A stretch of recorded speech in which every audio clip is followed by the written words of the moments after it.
दोस्तों, सिलीगुड़ी जिसे chicken neck और gateway of north east India बोला जाता है, क्योंकि ये शहर भारत को नॉर्थ ईस्ट के जो स्टेट्स है उनके साथ भारत को जोड़ता है।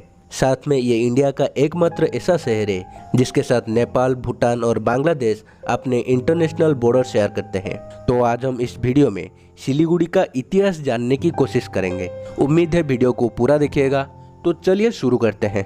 दरअसल दोस्तों, सिलीगुड़ी 19वीं सेंचुरी तक एक जंगल हुआ करता था और इस इलाके को सिलचाईगुड़ी बोला जाता था। उस टाइम देखा जाए तो सिलीगुड़ी एक छोटा सा एग्रीकल्चरल गांव था जो कि सिक्किम के राजा के अंडर आता था और फिर 1788 में नेपाल के राजा इस इलाके को कब्जा कर लेते हैं और उसके बाद क्रांति और नेपालीज आके इस इलाके में रहने लगते हैं। और क्रांति जो है वो लोग मेनली तिब्बतियन होते हैं जो कि हिमालय के आसपास रहते थे। वो लोग सिक्किम आ जाते हैं 1788 के बाद। और सिलीगुड़ी के पास एक नदी है जिसका नाम है महानंदा नदी। और उस टाइम इस नदी के लिए ट्रेड करना बहुत आसान हो जाता था और उस टाइम मेनली नालंदा, बिहार और बंगाल को ट्रेड किया जाता था इस नदी के जरिए। और ये जो ट्रेड है ये भूटान और सिक्किम के लोग करते थे। और सिलीगुड़ी के जिस एरिया से होकर ये नदी गुजरता था उस एरिया का नाम है शक्तिगढ़, जो कि आज के सिलीगुड़ी का नॉर्थर्न साइड में है। और फिर 1915 को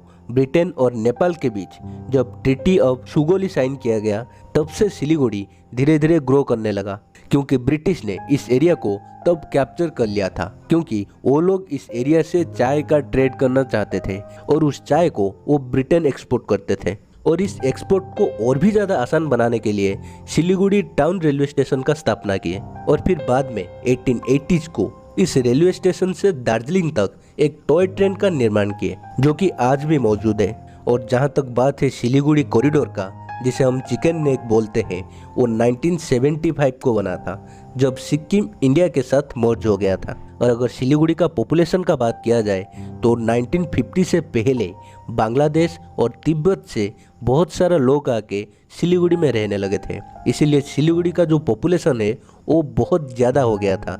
इसीलिए 1950 को इसे म्युनिसिपल का स्टेटस मिल गया था और फिर तब से सिलीगुड़ी धीरे धीरे ग्रो करने लगता है। और ओवरऑल देखा जाए तो 1971 से 1981 के बीच सिलीगुड़ी 57.8% का ग्रोथ दिखाया था और 1981 से 1991 के बीच 46.83% का ग्रोथ दिखाया था पॉपुलेशन में। और इसके साथ वो वेस्ट बंगाल का थर्ड सबसे बड़ा शहर बन जाता है। और सिलीगुड़ी का ये वीडियो आपको कैसा लगा कमेंट बॉक्स में जरूर बताइएगा। और अगर आप व्हाट्सएप इंडिया को अभी तक सब्सक्राइब नहीं किए हैं तो जरूर सब्सक्राइब कीजिए।